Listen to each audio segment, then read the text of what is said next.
From your words, we have the impression that an internal urge will automatically guide us and take us to a final stage of satisfaction. So, we did not exert ourselves. Is it so?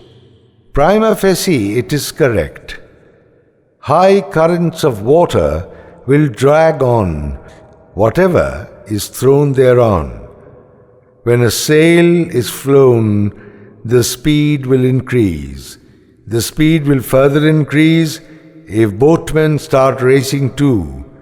If you join the race of speed, then you can catch your station early, or else there will be some delay. But the law of motion will reach you to a destination, sooner or later.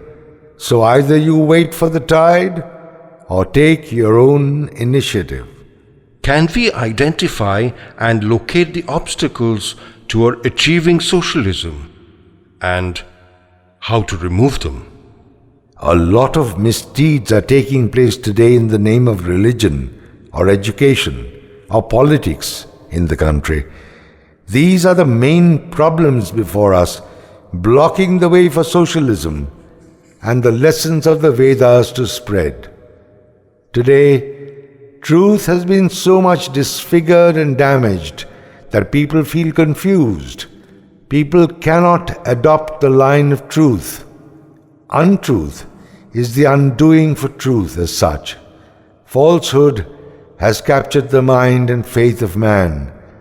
It has blemished the structure of society layer by layer, that it will take a long period of time, hard labor, and strict discipline in our endeavor to uproot the untruth for the restoration of truth.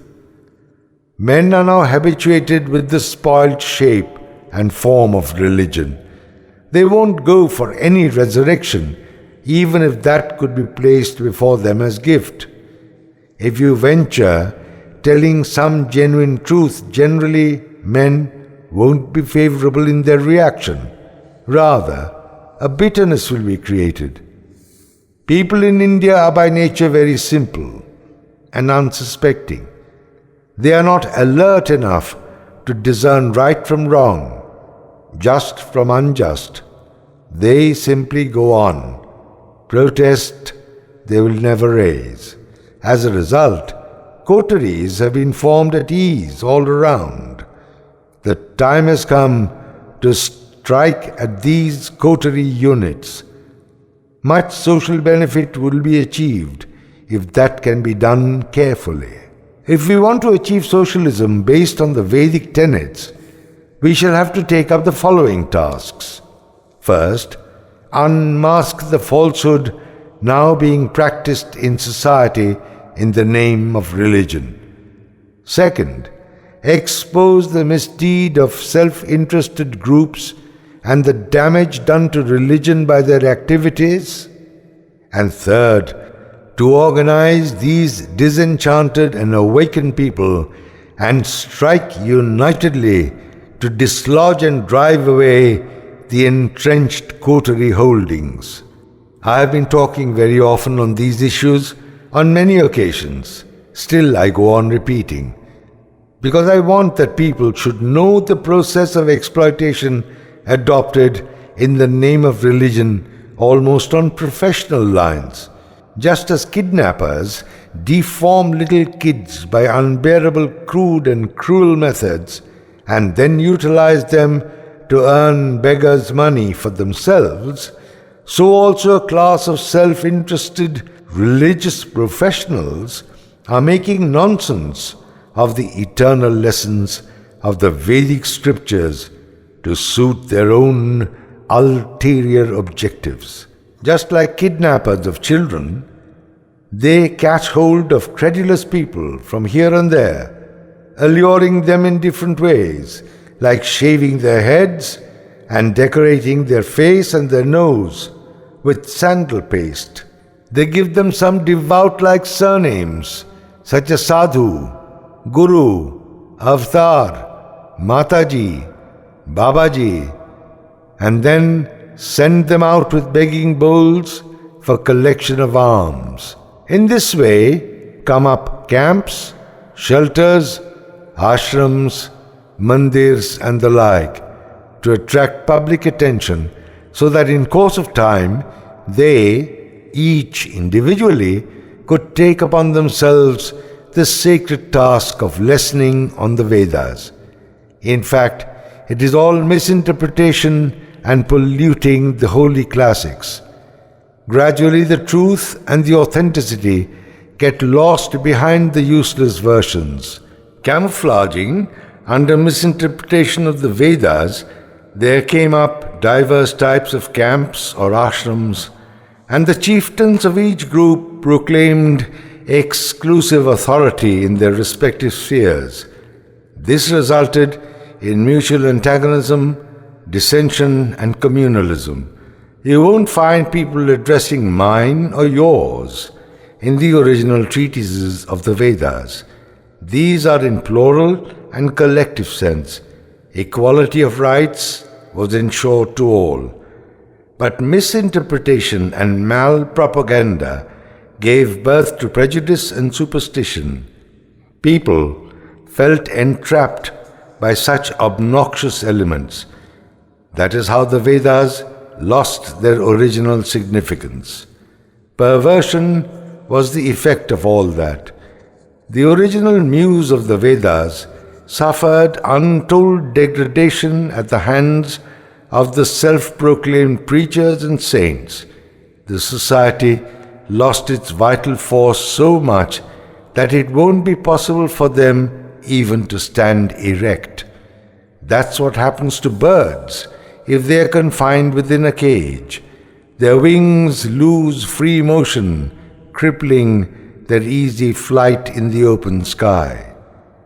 There is no dearth of fooding, clothing, education, culture, etc. Learned people, well versed in the Vedas, used to uphold the socialistic ideals inscribed in the Vedas. In this way, a good number among them excelled in both knowledge and experience. Subsequently, these bands of selfish adversaries took advantage of the people's faith in the Vedas and created disruptions. People were completely unaware of the great loss they were sustaining. Just as the Titanic, the glamour ship of the British, sank deep into the sea, people on board hardly realized the blow. So also, we can't believe the gradual downfall that has caught hold of us. Vedic scholars and seers are apprehensive of such unholy developments. They advised some ways of solution of the problems that might crop up in the course of time. If we go deep into the shlokas, scriptures, models, sculptures, architecture, etc. of Vedic origin, we shall then be able to appreciate what worked behind all these creative objects was the urge for the social welfare plan and program for the community of the time. Whatever they might have thought, written, or worked out were based on their lifelong experience. Take, for instance, in many of the verses, the Vedas describe the beauty and importance of the sun, water, wind, the earth itself, as well as the service rendered by these elemental forces for the sustenance and progress of life and society. So in our own interest, we must take due care of them and seek protection. The reason behind such advice was rooted in the idea of agricultural development through proper utilization of all such natural elements present before us. In fact, agriculture was the main occupation at that time. All our ideas and advice were for the advancement of agriculture, so that there would be abundance of fruit grains and other essential materials for our welfare and progress. The custom introduced since the time of the Vedas for paying respect to 5 protective deities and for making symbolic offer of food and water while one sits for a meal, were actually related to the 5 basic elements of nature, such as the soil, water, energy, wind, and the firmament, which provide man's basic needs. This aesthetic culture is bereft of any reference to any supernatural gods or demigods and deities. Rather, these were prompted by their concern for mundane welfare and materialistic satisfaction. Our grand old ancestors of Vedic times had developed superb concepts of form and color, which inspired them to give expression of the same through different models of gods and goddesses, in pictures, in writings, and compositions. They applied their skills in colors, sketches, stones, metals, and such like other artworks, with a view to giving vent to their rich experiences of the past and present currents of thinking and determinants, and a projection for the future. Though imagination had a fair part in their deliberations, it was mainly realism, scientific approach, and far-sightedness that formed the foundation of their thought processes and the approach to life. So imagination was merely a part of their vision. This can be compared with a map which is based on both imagination and realism. The deity figures we got from their hands also bear similar significance. On a careful study of them, we shall have glimpses of social systems, religion, politics, education, spiritualism, and the like of those days. At the initial stages, when the models were first created, there was no incursion of worship and ritualistic offerings, etc., addressed to the imaginary deities. Those elaborate systems were just imposed at a subsequent time by the professionals of religious practices to serve their self-interest alone. In fact, true art in their hands was the manifestation of their philosophy of life, as well as the vast map expressive of the mysteries of the universe. At the same time, their philosophy contained indications for the solution of economic problems too. These two terms, art and artist, were used in a very wide sense. Work itself used to be considered an art, and those who worked in the proper sense of the term were duly acknowledged as artists. Performance and performer both were given due respect and status of honor. The laboring class formed the pillar of the social structure. Society wouldn't survive without the service of the laboring force, just as the creation wouldn't survive without the sun, light, the air, etc. As drops of water combine to make an ocean, so also the combination of individual labor creates the social structure. The laboring class used to enjoy the place of prominence at that time in the society. A man with the plough in his hand used to be imprinted on the coin in those days, leaving aside any figures of any king or any prominent person. But today, the owners and producers only are held in high regard, not the real workers. Kings and rulers are honored, but the labor class who built palatial houses for them remain unknown.